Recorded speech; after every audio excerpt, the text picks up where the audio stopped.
Salut, c'est François et bienvenue dans cette nouvelle vidéo. Et aujourd'hui, comme tu peux le voir, contrairement à hier où je me suis pris la tempête en pleine tête, aujourd'hui je suis bien au chaud dans un café. Et aujourd'hui, devine quoi, je vais encore te parler de langues étrangères. Mais plus particulièrement, aujourd'hui je vais pas te parler de n'importe quelle langue étrangère. Aujourd'hui, je vais te parler de l'anglais. Et surtout, je vais te donner, tu vois c'est écrit là, 3 astuces pour améliorer ton anglais dès maintenant. Alors laisse-moi te dire quelque chose, ça sert à rien d'accumuler de nouveaux cours d'anglais. Ça sert à rien de prendre encore de nouveaux cours d'anglais, d'acheter plein de bouquins. Pourquoi ça sert à rien? Parce que je peux t'assurer que tu as déjà tout en ta possession. Du moment que tu as un ordinateur, internet, une tablette, un téléphone, n'importe quoi, je peux t'assurer que tu as déjà tout en ta possession pour améliorer ton niveau d'anglais et ce, dès maintenant. Ça sert à rien d'accumuler les ressources, etc. Alors ça, c'est un ennemi, c'est une illusion de l'apprentissage. Bien souvent, on a l'impression que l'apprentissage, c'est comme le sport, tu sais. Si tu veux être bon en sport, si tu veux être bon en tennis, n'importe quoi, tu as l'impression qu'il faut avoir les meilleures baskets, la meilleure raquette, et ça te suffira de devenir bon. Alors souvent, le problème, c'est qu'en langue, on a l'illusion que c'est la même chose. Si tu veux devenir bon en langue, si tu veux atteindre ton objectif rapidement, tu as l'impression qu'il faut accumuler les ressources. Les bouquins, les meilleurs cours, il faut souscrire, il faut t'abonner aux meilleures applications de langue. Mais la vérité, c'est que c'est pas vrai. Ça sert à rien d'avoir le meilleur matériel. L'important, c'est d'avoir le matériel qui est adapté à tes besoins et surtout un matériel qui te permet d'apprendre et de prendre plaisir à apprendre. Et dans notre cas, qui te permet de prendre plaisir à apprendre l'anglais.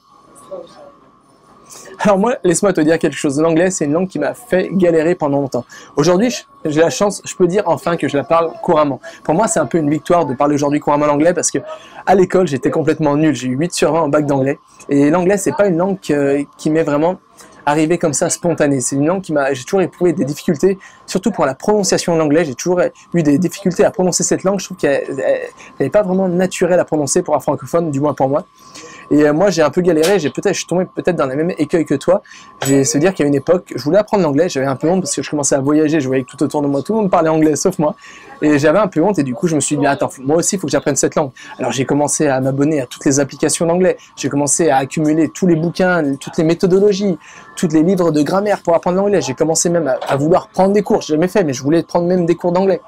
Et un jour, je me suis rendu compte, mais attends, ça sert à rien, tu passes plus de temps à accumuler les bouquins, les ressources, tu perds ton argent à investir dans tout et n'importe quoi, mais tout est déjà en ta disposition. Tu as Internet, c'est 2000 à l'époque, je sais plus, c'était 2014, un truc comme ça. J'avais déjà tout à ma disposition pour apprendre l'anglais.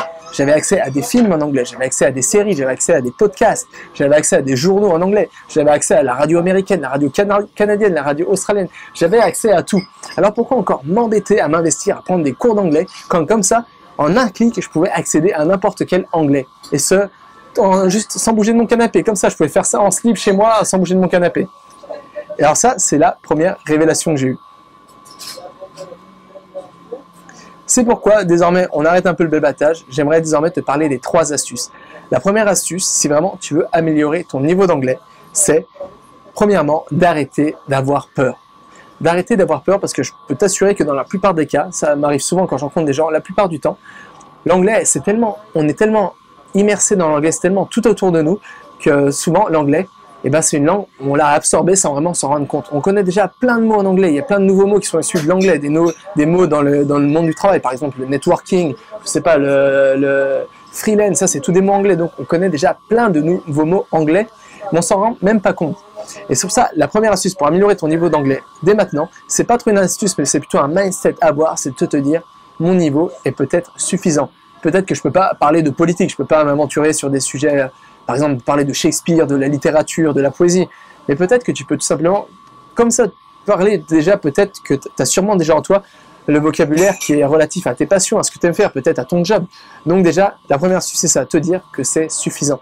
Tu as peut-être sûrement déjà en toi assez de mots pour arriver à converser, pour te faire comprendre. Peut-être que tu vas faire plein d'erreurs, peut-être que tu ne sais pas vraiment comment positionner des mots dans la phrase, mais peut-être que déjà en toi, tu auras assez de mots pour vraiment juste arriver à te faire comprendre, et ça c'est suffisant, parce que c'est déjà faire le premier pas, de te rendre compte que tu as déjà déjà accumulé un petit mur de vocabulaire, c'est pas bien français comme ça, mais je pense que tu comprends, et qui te permet vraiment déjà d'avoir une certaine base et de progresser en anglais. Alors ça, c'est la première astuce que je voulais te partager aujourd'hui. Te dire que tu es suffisant. Tu as sûrement ton niveau d'anglais, et aujourd'hui, je ne te connais pas personnellement, mais je pense que tu as déjà, sans t'en rendre vraiment compte, tu as déjà absorbé plein de mots anglais et tu les as déjà en toi. Et n'aie pas peur de pratiquer, de parler, parce que c'est vraiment en pratiquant comme ça que tu pourras vraiment booster ton niveau de langue et surtout un peu te débloquer, ne plus avoir peur et te dire que finalement une langue c'est rien d'autre qu'un outil de communication. Ça c'est pour la première astuce. La deuxième astuce, et c'est pour ça que c'est celle que je te parlais, qu'il faut absolument que tu aies un internet, un téléphone portable, mais je pense que tu en as, autrement tu ne le regarderais pas, c'est tout simplement de ce que j'appelle, si tu veux améliorer ton niveau en anglais, tu dois te créer une bulle d'immersion à domicile. C'est rien de partir à l'étranger, enfin c'est un boost, mais c'est pas donné à tout le monde, on n'a pas tous la chance de pouvoir partir 6 mois aux États-Unis, n'importe où. C'est pourquoi tu peux faire tout simplement tout ça de chez toi, et pour ça, il te suffit de te créer une bulle d'immersion à domicile. Alors c'est quoi que j'appelle une bulle d'immersion à domicile? Tout simplement, tu dois t'entourer au maximum de la langue que tu souhaites apprendre. Dans l'occurrence, on parle de l'anglais, ça veut dire que tu dois essayer de, tous les jours, essayer d'écouter des podcasts en anglais. Des podcasts qui sont relatifs à ton niveau actuel d'anglais. Des séries, tu dois essayer de lire des journaux, tu peux même switcher, tu peux même alterner, changer le paramétrage de ton téléphone pour mettre tout en anglais. L'idée, c'est vraiment que tu t'aventures sur le territoire inconnu qu'est l'anglais et que petit à petit, de cette manière, sans t'en rendre compte, au début, ça va être un peu difficile parce que tu seras en territoire inconnu, mais petit à petit, tu vas prendre des habitudes, des réflexes, et l'anglais, ça va devenir quelque chose aussi naturel que le français. Ça, c'est la deuxième astuce. La troisième astuce, c'est de faire ça absolument tous les jours. Maintenant que tu sais que ton niveau actuel en anglais est suffisant, maintenant que je te montrais qu'il fallait vraiment que tu te construises une bulle d'immersion à domicile, maintenant, ce qu'il faut faire, c'est vraiment que tu profites de ça et que tu pratiques tous les jours. C'est-à-dire que tous les jours, tu dois essayer d'écouter du contenu, de rentrer en immersion dans du contenu qui te passionne et surtout du contenu qui est en l'occurrence en anglais parce que c'est la langue que tu essaies sûrement d'améliorer si tu regardes cette vidéo. Donc ça veut dire essaie d'écouter des podcasts qui sont relatifs à ton niveau actuel d'anglais. Essaie d'écouter des séries, tu peux mettre des sous-titres en français au début et après switcher, mettre des sous-titres en anglais, et ensuite enlever les sous-titres. Et vraiment, essaie tous les jours, au minimum 10 minutes, de faire un peu un séjour linguistique à travers ton téléphone, à travers ton ordinateur et de rentrer en immersion dans cette langue. Ça, c'est pour la troisième astuce. Donc, je te répète rapidement ces 3 astuces. Première astuce, arrêter d'avoir peur et te dire que tu as déjà en toi, sans vraiment t'en rendre compte, tu as déjà un niveau suffisant d'anglais pour arriver à parler un petit peu. Et ça, et surtout, essaie de pratiquer de parler un petit peu parce que ça te débloquera et tu vas te rendre compte que finalement, l'anglais, c'est pas si difficile que ça. Deuxième astuce, tu dois te créer ta bulle d'immersion à domicile. Et pour ça, le mieux, c'est d'utiliser Internet, d'utiliser des podcasts, des séries, etc. Et troisième, c'est de rentrer dans cette bulle, rentrer en immersion dans cette bulle tous les jours et au minimum, je ne dis pas de passer 3 heures à regarder des films en anglais, etc. Mais souvent, 10 minutes par jour, ça suffit à la longue pour atteindre son objectif et améliorer sans vraiment s'en rendre compte son niveau d'anglais. Alors pourquoi je t'ai donné ces 3 conseils? Parce que tout simplement, ça va tout d'abord, le fait de rentrer en immersion dans la langue, ça va t'habituer à la langue et tes oreilles vont s'habituer à un peu la prononciation de l'anglais. Ton cerveau, au début, quand on apprend une langue, on a l'impression que c'est une langue, c'est des phrases sans fin, ça ne se finit jamais. On ne voit pas où les mots se terminent, où ils commencent, etc. Et en fait, le but, si tu es en immersion avec l'anglais, bah, tu vas te rendre compte, tu vas mieux arriver à alterner, à voir un peu où commence le mot, où se termine le mot. Tu vas réussir à avoir un peu des patterns, un peu voir des motifs qui se ressemblent, qui se répètent dans l'anglais. Et petit à petit, tout naturellement, comme ça, ton cerveau il va s'habituer à tout ça et tu vas améliorer ta prononciation en anglais. Ensuite, quand je disais que ton niveau était suffisant, c'est super important que tu t'en rendes compte par toi-même parce que c'est vraiment important de ne pas avoir peur de parler une langue. Parce que c'est vraiment la pratique, c'est vraiment le seul secret pour atteindre un bon niveau très très rapidement. Et surtout, malheureusement, c'est souvent le cas en France, on a un peu la culture du perfectionnisme. On a l'impression que pour parler anglais, pour dire qu'on parle couramment anglais, il faut faire aucune faute, aucune erreur grammaticale, il faut parler avec un super accent, il faut connaître tous les verbes irréguliers, il faut connaître absolument tout. Alors, c'est pas du tout ça. Parler anglais, ça veut tout simplement dire pouvoir s'exprimer en anglais et pouvoir comprendre l'anglais.